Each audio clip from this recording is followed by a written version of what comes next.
നമസ്കാരം എല്ലാവർക്കും. സോഷ്യൽ മീഡിയയിലൊക്കെ വരുന്ന ചില വീഡിയോകൾ നമ്മുടെ മനസ്സിനെ വല്ലാതെ ഇളക്കി മറിക്കും.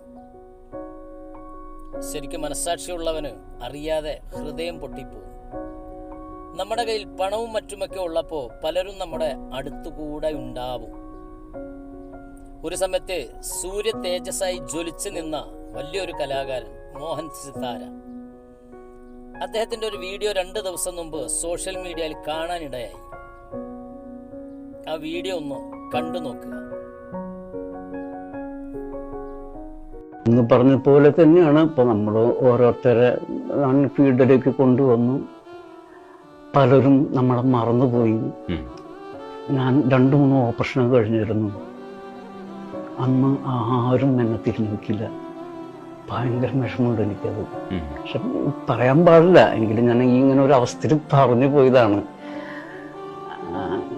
അപ്പോൾ ഞാൻ വിചാരിച്ചത്, എനിക്ക് ഭാര്യ, മക്കള് അവർ മാത്രമേ ഉണ്ടാവുള്ളൂ.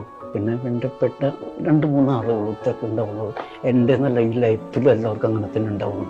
നമ്മൾ സ്വന്തമാണ്, അല്ലെങ്കിൽ നമുക്ക് അത്രയും ജീവനാണ് എന്നൊക്കെ പറഞ്ഞ് നമ്മുടെ നല്ലൊരു സമയത്ത് എല്ലാവരും നമ്മളടുത്ത് കൂടും. പക്ഷെ അങ്ങനെ ഒരു വീഴ്ച വരുമ്പോൾ ഒരു മനുഷ്യനും ഉണ്ടാവില്ല കേട്ടോ. എല്ലാവരും നമ്മൾ ഉപേക്ഷിക്കുന്നു. പലരും എൻ്റെ ഫോൺ എടുക്കാത്തൊരവസ്ഥ വാങ്ങി. എനിക്ക് വർക്കില്ല.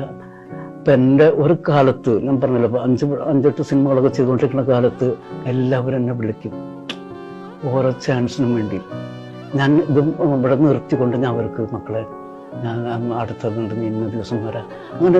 കാരണം ഇത് തിരക്ക് പിടിച്ച പണിയാണ്. അത് ആ സമയത്തും ഞാൻ അവരോട് സംസാരിക്കും, വാ നമുക്ക് ഇന്ന ദിവസം ചെയ്യാം, ഇന്ന വർക്ക് എന്നൊക്കെ പറഞ്ഞിട്ട്. പക്ഷെ ഒരു വീഴ്ച വന്നപ്പോഴേ ഒരു മനുഷ്യൻ എനിക്ക് ഞാൻ 1-2 പ്രോഗ്രാം ഞാൻ അത് വന്നു. അപ്പം ഞാൻ കൊണ്ടുവന്ന ആളുകളൊക്കെ വിളിച്ചു. കാരണം എന്നെ അവർ സഹായിക്കുന്നു വിചാരിച്ചു. ചിലപ്പോൾ വേറെ ഒന്നുമല്ല, അവർ വരുമ്പോൾ അത് ഒരു വലിയൊരു പ്രോഗ്രാം നടത്തുന്നു. പലരും എൻ്റെ ഫോൺ എടുത്തില്ല. ഭയങ്കരമായി ഫീൽ ചെയ്തു. കാരണം നമ്മൾ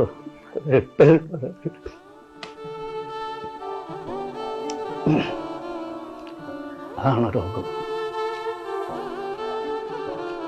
ഞാൻ ആരെപ്പറ്റും പറഞ്ഞതല്ല കേട്ടോ, ഒരു സ്വാഭാവികമായി നമുക്ക് അനുഭവപ്പെട്ട കാര്യം.